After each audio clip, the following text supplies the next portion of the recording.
आप कथा शुरू कर रहे थे कि जीव को ब्रह्म से कौन मिलाता है। ये बात आपको समझनी होगी कि जीव को ब्रह्म से मिलाता कौन है। ज्ञानी जीव को ब्रह्म से मिलाता है, गुरु जीव को ब्रह्म से मिलाता है। तो मातंग जी आज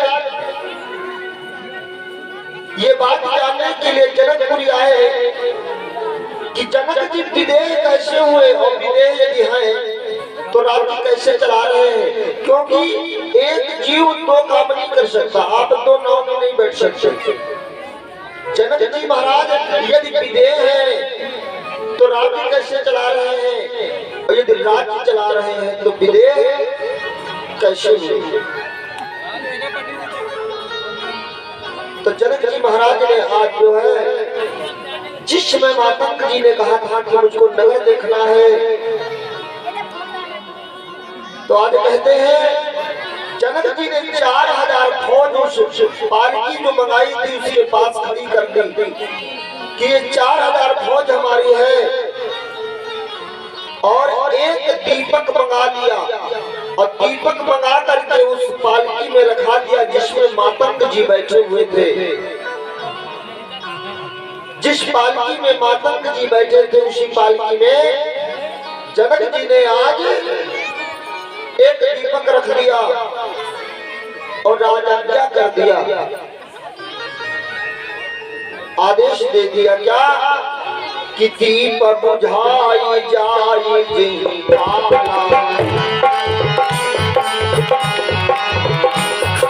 दीप बुझाई जाए जिंदाला,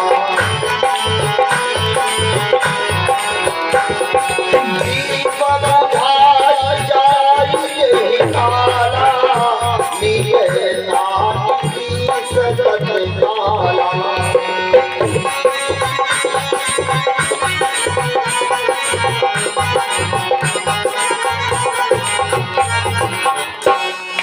करे जाओ। अब मेरी ये आज्ञा है कि जिस समय दीपक बुझ जाए उसी समय मातंग जी का सर काट लेना। देखो भाव प्रधान कथा है, भाव की कथा है। सब लोगों तो ठीक वरना जो है निकल जाएगी कान से होकर के। देखो जीव का मन भगवान में कब लगता है और कब नहीं लगता है, विचार करना। जीव जब सुखी होता है तो मन नहीं लगता। अभी कोई जीव संकट में पड़ जाए, मान लीजिए आप किसी वन में अकेले पड़ जाओ, अभी देखो कैसे मन लगेगा। लगेगा मन। अभी जीव को ठोकर लग जाए तो कहता है राम राम, और जब रसगुल्ला खाता है तो कहता है हम। क्यों? और जब दावत खाते हैं तो भगवान की याद नहीं आती, और कहीं दावत खाते खाते काकड़ निकल आवे, भैया दांत टूट जाएगा, अरे राम का। देखो तो कहते हैं भगवान को 24 घंटा बजो। जनक जी ने आदेश दे दिया, कहा जाओ और जिस समय दीपक बुझ जाए उस समय इनका सिर कलम कर दो। अब विचार करो, अगर कोई ये कह दे कि ये दीपक जल रहा है और ये दीपक जब बुझेगा तुम्हारी मौत,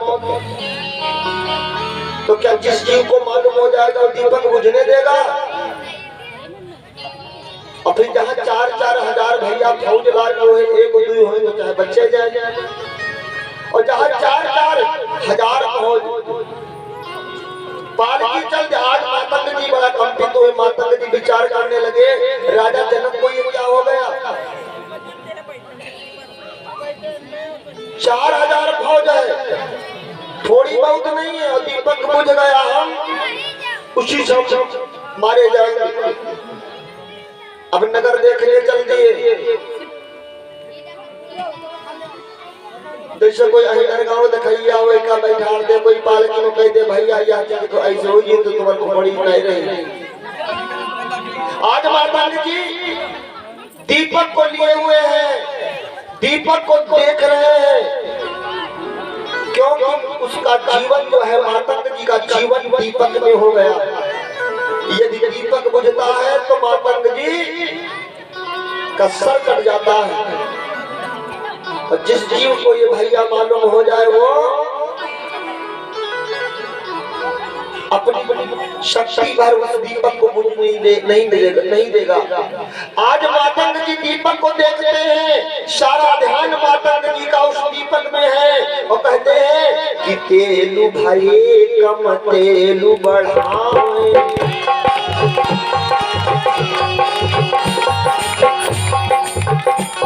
भैया मातंग जी आज देखते हैं तेल नहीं है दीपक में तो तेल निकालते हैं पात्र से और कहते हैं कि तेलु भाई कम तेलु बढ़ावे। तेलु भाई कम तेलु बढ़ावे और मन करे बाती सरकावे।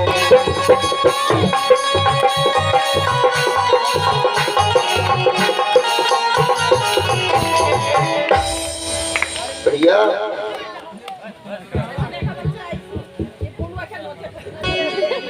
जब आज मातंग जी देखते हैं तेल नहीं है तो पात्र से तेल लेते हैं और उस दीपक में तेल को डालते हैं। जब मातंग जी देखते हैं कि बाती कम हो गई तो धीरे से बाती बढ़ा देते हैं।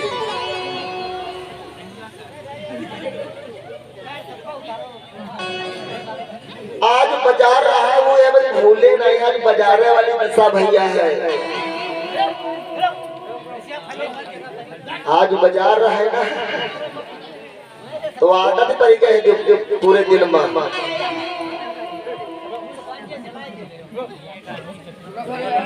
बोले सीतारामचंद्र भगवान की जय हो। आज मातंग जी सारा ध्यान मातंग जी का उस दीपक में है और दीपक को आज ऐसे मातंग जी देख रहे हैं। और देखे भैया क्यों नहीं, क्योंकि उस दीपक में ही मातंग के प्राण चले गए। उस दीपक से ही मातंग के प्राण है। देखो संसार में अभी आपके सामने भगवान प्रकट हो जाए, आपके सामने भगवान भोलेनाथ प्रकट हो जाए, वो आपसे कहे कुछ मांग लो, आप मांग भी नहीं पाएंगे। अगर भगवान भी साक्षात यहाँ पर उतर आवे, भगवान भूतनाथ भोले बाबा जी आ जाए और कहे कि तुम मांग लो तो हम आप मांग भी नहीं पाएंगे। हमने आपने वो भी ज्ञान नहीं, शक्ति नहीं। क्यों किससे हमको क्या मांगना है ये ज्ञान भी हमको नहीं है। एक भैया थे, उनके एक पुत्र था, पत्नी थी, ध्यान देना, और वो बहुत दुखी थे। वो तीनों प्राणी माता पिता उनके वो बालक तीनों बहुत दुखी, बड़ा रो रहे हैं मन में। माता पार्वती शिव जी जा रहे थे, शिव जी से पार्वती जी ने कहा बाबा देखो कोई जीव इस वन में रो रहा है, चलो इसको उद्धार कर दिया जाए, इसके कष्ट दूर कर दिया जाए। भोले बाबा ने कहा ये तो संसार है देवी। कहा नहीं, अब हमारे कान में आवाज आई है, चलो। आज भोले बाबा देवी पार्वती उनके पास गए, कहा देखो आप लोग 3 लोग हो और एक एक वचन, एक एक वरदान आप लोग मांग लो हमसे। उन तीनों ने देखा कि साक्षात भोले बाबा हमारे सामने प्रकट हो गए, माता पार्वती प्रकट है। सुखदेव जी कहते हैं जब ईश्वर की कृपा न हो तो आप मांग भी नहीं सकते हो। क्योंकि कुंभकर्ण ने इंद्रासन की जगह पे इंद्रासन मांग लिया था। आज तीनों ने सोचा हम मांगे क्या, तो उनमें जो नारी थी उसने कहा पहले मैं मांगूंगी, पहले मैं मांगूंगी। भोले बाबा से कहा भोले बाबा मुझको जो है खोडस कला नारी बना दो, मुझको एक 16 साल की युवती बना दो। भोले बाबा ने कहा एवं क्यों, वरदान एक लेना है, एक को एक ही वरदान मांगना है। उसने मांगा प्रभु मुझको एक कन्या बना दो। भोले बाबा ने कहा एवं, वो देवी कन्या बन गई। और जो उनके पति देव थे वो बूढ़े थे, यानी जैसे मुन्ना दादा हमारे घूम रहे, इससे समझ ले कहाँ गए। अब मुन्ना दादा सोच रहे हैं बूढ़ा का देखा, बूढ़ा उनका छाड़ी बिटेवा बन गई। वो आज वो भैया जो सज्जन थे आज नाराज हो गए, क्रोधित हो गए। भोले बाबा से कहा बाबा एक वरदान हमको देने, कहा हाँ मांगो। कहा मेरी पत्नी को कुतिया बना दो। बोले सच्चिदानंद भगवान की। भोले बाबा ने कहा एवं, और उनकी पत्नी भैया हो गई कुतिया। अब एक ही एक वरदान लेना, विचार करना। और बालक खड़ा देख रहा है। बालक ने सोचा हम मांगू क्या, वरदान एक लेना है। बालक ने कहा प्रभु ऐसे करो, हमारी महतारी के यहाँ तुम वरदान मांगा। कहा प्रभु हम जैसे पहले रहे वैसे कहते हो। देखो साक्षात भगवान नारायण भगवान भूतनाथ सामने प्रकट हुए, लेकिन जीव की दशा नहीं बदली, नहीं बदली ना। वरदान भी भोले बाबा ने दिया, लेकिन कर्मों के द्वारा आज फिर वही स्थिति हो गई। एक मैया जी के भगवान ने कहा एक वरदान मांग लो। माता जो थी वो अंधी थी, मांगने का भी ढंग होता है। मांग कब लोग पाओगे, जब सत्संग करोगे, जब भगवान की कथा सुनोगे, तभी तुम कुछ भगवान से मांग पाओ। क्योंकि जो पात्र शुद्ध होता है वहीं पर वस्तु रखी जाती है। पहले मन रूपी इस घट रूपी शरीर को हमको आपको पवित्र करना है, तो भगवान की कथा सुनो, भगवान का संकीर्तन करो। माता जी से भगवान ने कहा कि एक वरदान मांग लो। माता जी के आंखें नहीं दी। माता जी ने कहा प्रभु मुझको एक ही वरदान दे दो। कहा मांग लो। कहा मैं अपने पुत्र के पुत्र को, माता जी ने भगवान से एक वरदान मांगा। माता जी के कोई पोता नहीं था, तो माता जी पोता मांग लेती तो और कोई वरदान नहीं मिलता। तो माता जी ने कहा प्रभु मैं अपने पुत्र के पुत्र को अपने बीवी के मकान में सोने चांदी के बर्तन में दूध भात खाते हुए देखूं। बोले गोविंद भगवान की जय। माता ने वरदान एक मांगा कि मेरे कोई पोता नहीं है वो मिल जाए, मेरा कोई घर नहीं है, अपने घर में बड़े से बंगले में अपने बेटे को सोने के चांदी के बर्तन में। जब चांदी सोने के बर्तन हुई है तो भैया धन तो हो गए। दूध भात यानी गाय भैंस भी हो जाए, खाते हुए देखूं। जब तक आंखें नहीं होंगी तो देखोगे कैसे। तो कहते हैं मांगना भी एक कला है, और जीव मांग भी तभी पाता है जब जीव सत्कर्म करता है, जब जीव भक्ति करता है। वैसे भगवान तुम्हारे सामने आएंगे, आप मांग ही नहीं पाओगे। क्यों पहले पाप को सही करना है, पहले अपने मन को सुधारना है। कहते हैं कि जब आपका मन पवित्र होगा, जब आपका तन पवित्र होगा, तभी प्रभु आप पर कृपा करेंगे। तो इसीलिए थोड़ा बहुत सत्संग भी करते रहो, भगवान की भक्ति भी करते रहो। आज जनक जी कहते हैं, जनक जी को जब पता चल गया कि इस दीपक में मेरे प्राण है, तो आज जनक जी ने देखा कि तेल कम है, झट से उसमें तेल डालते हैं। जब देखते हैं कि बाती नहीं है तो बाती बढ़ा देते हैं। सोचते हैं कितनी जल्दी राजा जनक का नगर खत्म हो, मैं घर पहुंचूं, महल पहुंचूं, और कहीं दीपक बुझ गया तो 4-4 हजार पहलवान मेरा तो सर ही काट लेंगे। और कहते हैं सुखदेव जी कि जब कम बाल चले तीर छावे, अवसर आड़ करता ही बचा बतलावे।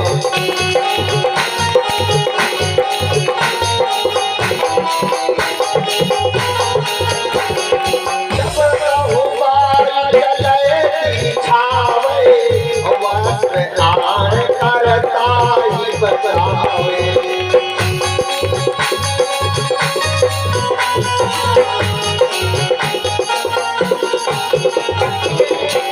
आज जनक जी की जो सुनी मातंग जी ने, आज मातंग जी जो परेशान हो गए। जब वायु चलती है, जब हवा चलती है, कहीं एक दीपक बुझ न जाए, और कहीं दीपक यदि बुझ गया तो मेरा जीवन ही बुझ जाएगा। आज जो है वस्त्र लगा लेते अपना, जो उनका जो पीताम्बर है उसको लगाते हैं मातंग जी।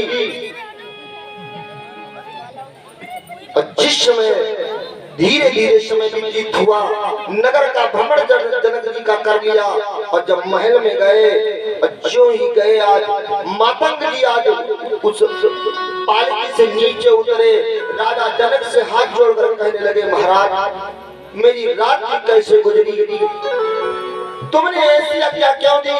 राजा जनक ने कहा, एक बात बताओ, आपने मेरा नगर देखा?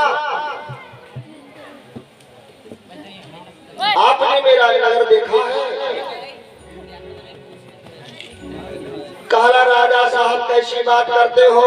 यदि मैं नगर देखने के चक्कर में पड़ जाता, यदि मैं जनकपुरी को देखने के चक्कर में पड़ता और उसी क्षण दीपक बुझ जाता, तो ये 4-4 हजार जो फौज है तुम्हारी, ये तो मेरा सिर काट लेती।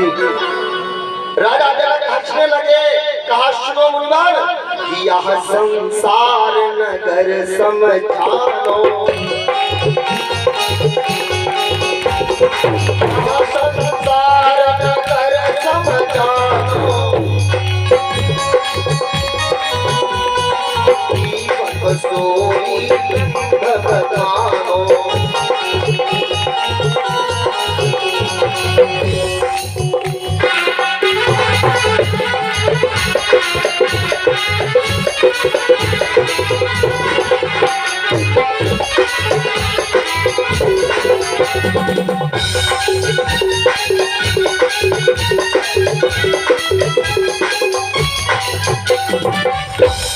बोले गोविंद गोपाल की जय हो।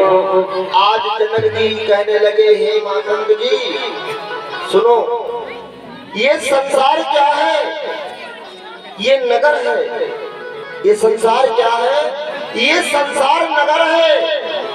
आज जनक जी ने मातंग जी से कहा, सुनो, जैसे तुम इस नगर में तो घूमे, लेकिन तुम्हारा ध्यान कहाँ था? दीपक में था। तुम्हारा ध्यान कहाँ था? दीपक में था।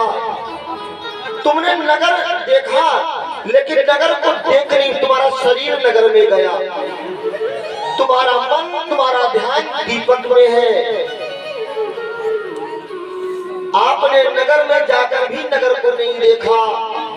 नगर में तो थे आप, लेकिन आपने नगर नहीं देखा। जनक जी कहते हैं, मैंने आपके प्रश्न का उत्तर दे दिया। क्यों? कि राहत ब्रह्म में ध्यान लगाए, राहत ब्रह्म में ध्यान लगाए, काटे में जनक विदेह कहाए।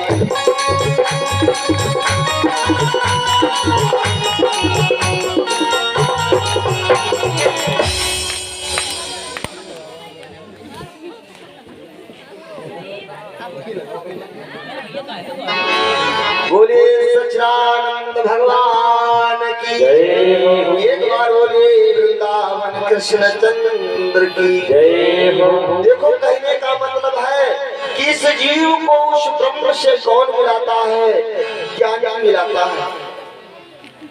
जनक जी ने राम से कब मुलाकात की? जब ज्ञानी विश्वामित्र जी ने मिलाया।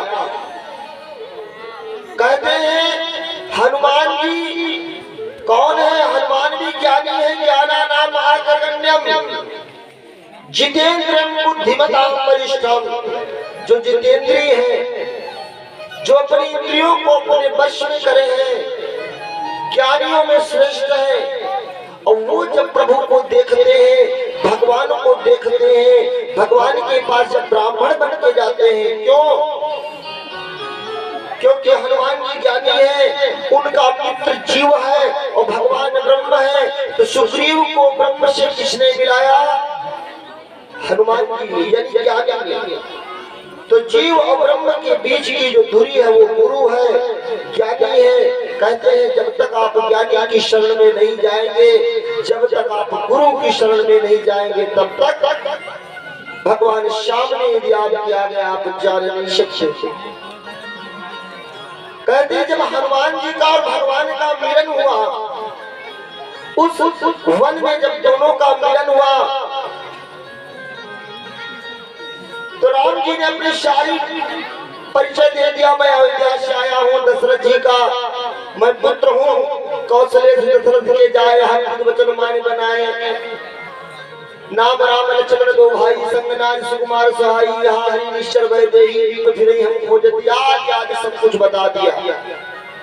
और पहले पूछा था कि आप कौन हो, कि तुम तीन देवों माँ को नर नारायण की तुम दो, जगतारण कारण भव भंजन धर्म भार, और की तुम अखिल भुवन पति मनुज अवतार। आज हनुमान जी और भगवान का, लेकिन जिस समय भगवान ने कहा यह हरि निश्चर वैदेही, पृथ्वी हम खोजत थे, और जिस समय भगवान राम ने हनुमान जी से कहा देवी पार्वती को भोले बाबा बताते हैं, क्या बताते हैं? जिस समय प्रभु ने कहा कि आपन चरित कहा हमारा,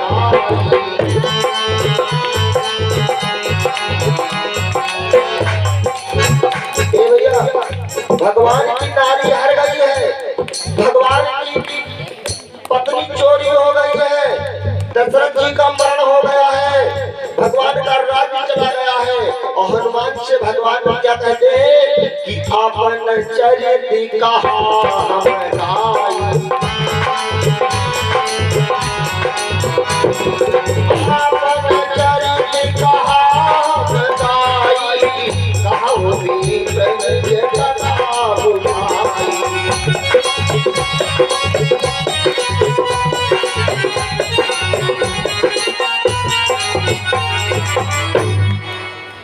आज हनुमान जी महाराज जी ने जिस समय सुना तो समझ गए कि ये कोई साधारण नहीं है। अरे जिसकी पत्नी खो जाए, जिसके पिता मर जाए, जिसका राज्य चला जाए, वो जीव रोएगा। लेकिन भगवान कहते हैं मैंने अपना चरित्र गा दिया। वो गाता नहीं है, वो रोता है। तो देवी पार्वती से भोले बाबा कहते हैं हनुमान जी को फिर कुछ पूछने की जरूरत नहीं, और प्रभु पहचान परो कहीं चरना, और सो सुख उमा जाए नहीं करना। हनुमान जी ने फिर नहीं पूछा कि तुम कौन हो, तीन में कौन हो, तो कहते हैं प्रभु पहचान परो कहीं चरना, और सो सुख उमा जाए नहीं करना। आज हनुमान जी ज्ञानी थे और पहचान गए क्या कि ये कोई साधारण राजकुमार नहीं है, ये कौन है? ये साक्षात भगवान है, नारायण है। क्योंकि नारायण ही अपने इस चरित्र को गा सकता है, साधारण जीव के बस की बात नहीं। और कहते हैं जब आज हनुमान जी ने देखा, जब आज हनुमान जी ने देखा कि ये भगवान है और मेरा मित्र, मेरा सगा जो सुग्रीव है वो दुखी है, तो क्यों ना आज मौका मिल गया है मैं सुग्रीव और राम को मिला दूं, जिससे मेरा मित्र भी सुखी हो जाए। देखो ये ज्ञानी का काम है, ये गुरु का काम है। आज हनुमान जी महाराज सोचते हैं कि क्यों ना मैं अपने उस अधोगति में उस दुखी जीव सुग्रीव को भगवान से मिला दूं। तो कहते हैं आज हनुमान जी ने कहा प्रभु कि यही विधि सकल कथा समझाई।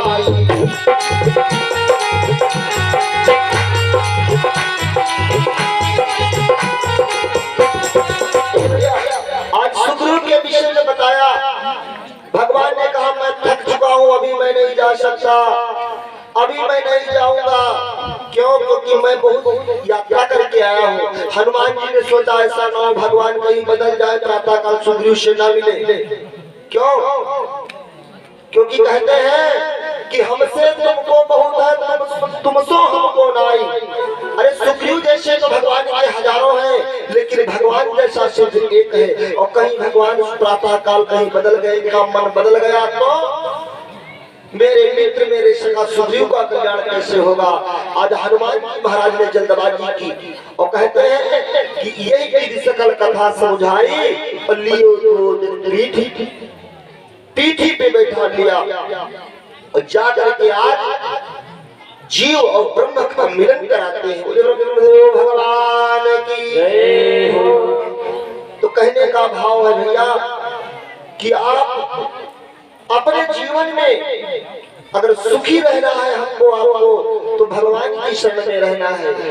और भगवान ये नहीं कहते हैं कि तुम 24 घंटों हमारा ध्यान करो, लेकिन कुछ नियम जरूर करने हैं। अच्छा ये बताओ, इसमें नवरात्र व्रत कितने लोग रहते हैं? बड़ी कम संख्या है। क्या कारण है इतनी कम संख्या क्यों? 4-6 लोग हैं। अच्छा भैया इसी कौन कौन रहा था?